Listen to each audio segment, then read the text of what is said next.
Come here. You know you don't realize how important you're important. You are so important and you don't even know.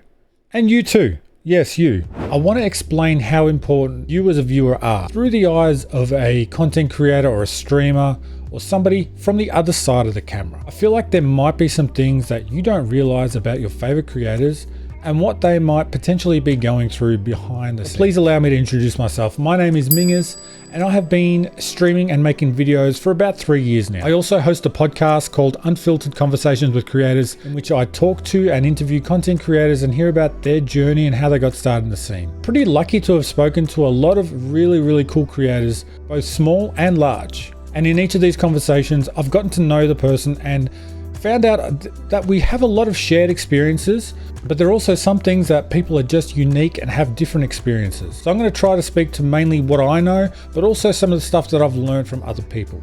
I think you'll find what most content creators share, and probably most people who start anything new in their lives, is the struggle at the beginning. You'll have no viewers, no real idea exactly what you want to be doing or how to do it. And unless you do a ton of planning, you're pretty much just figuring out your way as you go. You're trying your best to show off your own personality and be yourself, but also at the same time, you're hoping to be somebody that people enjoy watching or spending time with. So to do that, you have to put yourself out there. And that can be quite hard. If you're not really the type of person who's very open about their feelings or who they are exactly, the reason it gets difficult is because you putting yourself on the internet this way open yourself up to a world of criticism. But also at the same time, you have the opportunity to find yourself facing more compliments than you might normally. I just want to talk about that for a second because I feel like in your day-to-day life, how many people do you know share their thoughts about you? How many people do you know tell you exactly what they think about you and what it is that you're doing? And that extends to your appearance, maybe your voice, just everything about you. The last video I did, talking to a camera like this, sharing my thoughts and stuff, it got over 2,000 views, and for me, that was insane. That's a huge amount, and I'm only a small creator. Can you imagine the amount of people that a large creator has watching them, criticizing them, talking about them, talking to them about them? There are some incredibly toxic and disgusting comments out there that people who might never ever say that to somebody's face, feel free to say that on the internet, behind the anonymity of a keyboard and behind a screen. As people, we're not used to having that many people tell you exactly what they think about you, whether that's positive or negative. It's a whole new experience, and it is something that comes with a different kind of burden. You have to learn how to deal with it. Maybe you shut it off. Maybe you take it all in, but there's a part of you who will always listen to it because as a content creator or streamer, you're trying to improve your craft. And that is you. You might be the product. You might be the content. And the extra layer of complexity on top of all of that is that you don't really want people to like or comment, good job, or this is great, or whatever, if it's not genuine. Because that's also bad for you. You don't know if people are just saying it to be nice or saying it because it's a real, genuine compliment. So if you do choose to leave a comment on somebody's video or on their live stream and tell them what they're doing right or what they're doing wrong, it is so helpful and very much appreciated. Not just for me, but for anybody out there. And if it is constructive criticism, just don't be a idiot about what you type. So it is tough coming to terms with all that, putting yourself out there, maybe having your personal information out there that you might not feel comfortable with. But a lot of people begin to know you and get to know you. And sometimes some people aren't lucky enough to have people in their life who they can turn to and talk about that stuff, let alone support them in their decision to begin making videos on the internet. There's a surprising amount of people who tell me that their friends in real life or their family or the kind of people that you value their opinion, don't think highly of what you're doing. Like, oh, what are you doing that for? That's stupid. Oh, what are you making videos for? That sounds dumb.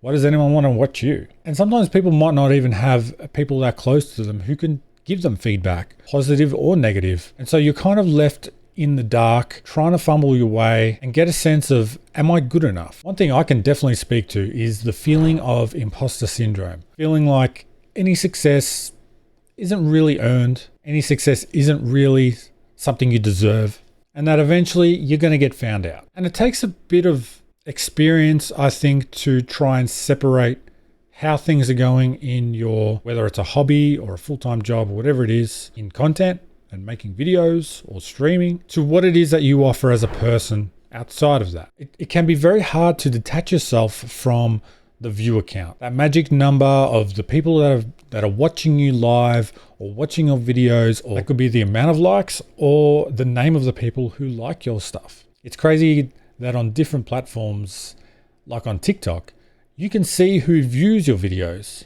and you can see if they've liked it or not. Very hard to navigate the emotions of, this person hasn't liked my video or doesn't come by my streams. Is that because of me or because of what I'm doing isn't up to standard?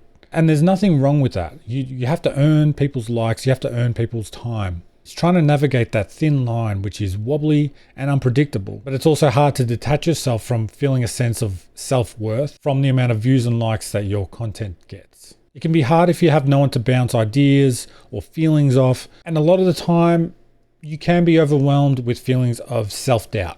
One of the most amazing feelings is when you start to develop a community of people around you who will continuously come back. Those people might never ever realize how exactly they make you feel, but it is incredible to see familiar names either in the comments or in your live stream chat, just spending time and supporting what you do. And you're hoping they get as much enjoyment as possible out of what it is that you're making. And it feels rewarding and you get a sense of validation. But like I said, it's normal that people, their schedules change, or maybe they don't get as much time to scroll or enjoy live streams like that. And people get other things to do. So when you notice names not coming back anymore, it kind of makes you wonder, are they okay? Has something happened to them? Or is it something that you've done? Or is maybe what you're doing not good enough anymore? I think that's a sense of doubt that just is part of what comes with the territory. You can't always know exactly what's going on the other side of the screen, just as much as maybe viewers don't know what you're going through. And of course, everyone's different. A lot of people might not stress over the same things that everyone else does. And everyone deals with feelings like this differently. Some people can easily brush it aside. Some people dwell on it more. But the amount of power that you guys as viewers have over content creators is wildly underappreciated. I can't stress enough how important you guys are to making us feel like that we're doing a good job. And comments are invaluable. So if you do have any feedback, please let me know down below either what I can improve, what you like hearing me talk about, or even ideas for future videos. What would you like to hear me talk about? I'm trying different things, and I'm not going to lie, the last video getting as many views as it did really helped me feel like I could do this more. But in saying that, this might be a spectacular fail and gets nothing near what the other one did. But I'm out here trying anyway, so hopefully I can figure out a way to earn your sub on the channel. And I just want to let you know that I appreciate you and you.